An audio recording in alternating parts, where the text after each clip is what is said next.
Well, it certainly was a thrilling Olympics for the Jamaicans, so smothering their domination. And now this will be a hard act to follow for Usain Bolt, running in lane number 5, the Olympic champion, world record holder 3 times over.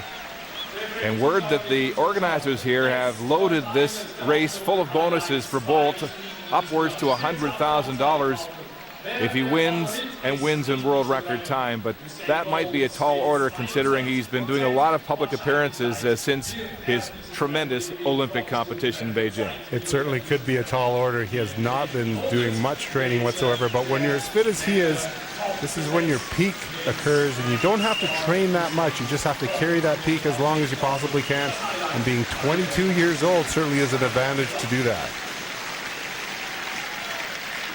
The Bolt in a field that includes the Olympic silver medalist and the Olympic bronze medalist, Thompson and Dix, also running today. This, in fact, is an Olympic class 100 final, no question about it.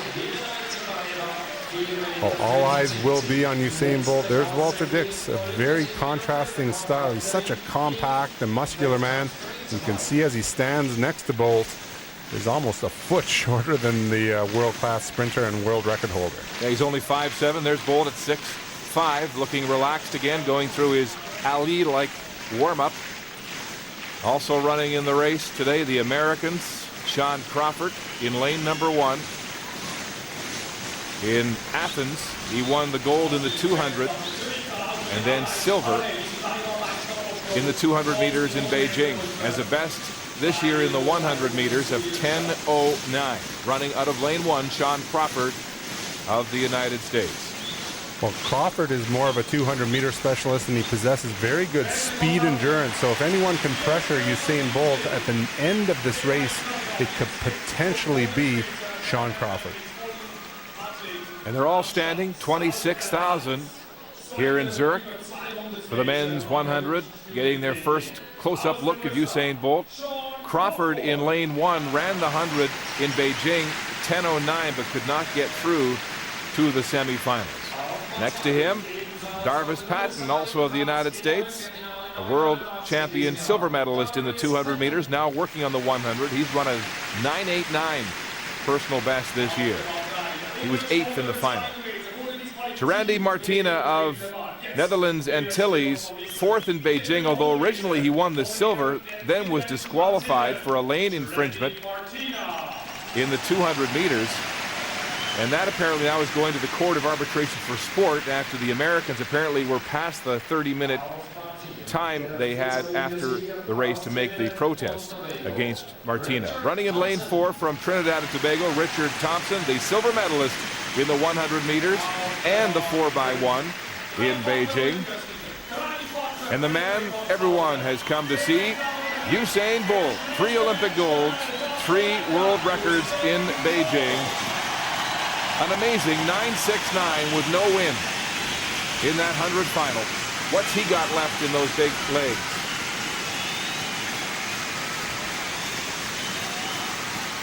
So Bolt looking relaxed and enjoying the crowd. Walter Dix of the United States next to Bolt in lane number 6. Double Olympic bronze medalist in Beijing, was 3rd in the 100 final and the 200-meter final. After a ragged start, looked terrible in the early heats. In lane 7 from Jamaica, Michael Frater. Got under 10 seconds for the first time in Beijing, a 9:97.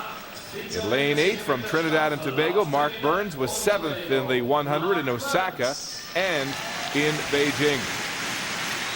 Part of that silver medal relay team in Beijing. And in lane 9 from the United States, Travis Paget. He ran the heats in the 4x1 for the Americans, ran the second leg. Of course, that ill-fated American relay team that botched up the baton. But it is Usain Bolt running right down the middle of the track in lane 5 here. His encore performance after his astonishingly brilliant Olympics. Well, Usain Bolt is surrounded by Richard Thompson and Walter Dix. Those two athletes have had such a long NCAA season. They battled each other throughout the year. So for them to be racing world-class times in August is quite exceptional after they peaked for the NCAA season in June and tried to carry that peak through the entire summer. Bolt has been slow out of the blocks this year, but hits his top speed about halfway down the track and then leaves everybody in his wake. Bolt in 5, Thompson in 4, Dix in 6. And again, Bolt is left in the blocks. It's Dix and Thompson out front. Now he gets going. Bolt takes the lead halfway down the track. Dix trying to come back for 10. It's Bolt first again. 9:83. He says not bad.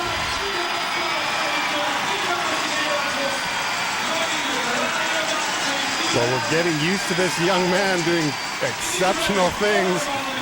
And again, his textbook pose that he's done so many times over the last couple of weeks in the 100, the 200, the 4x1, and now the first world-class 100 meters after the Olympic Games.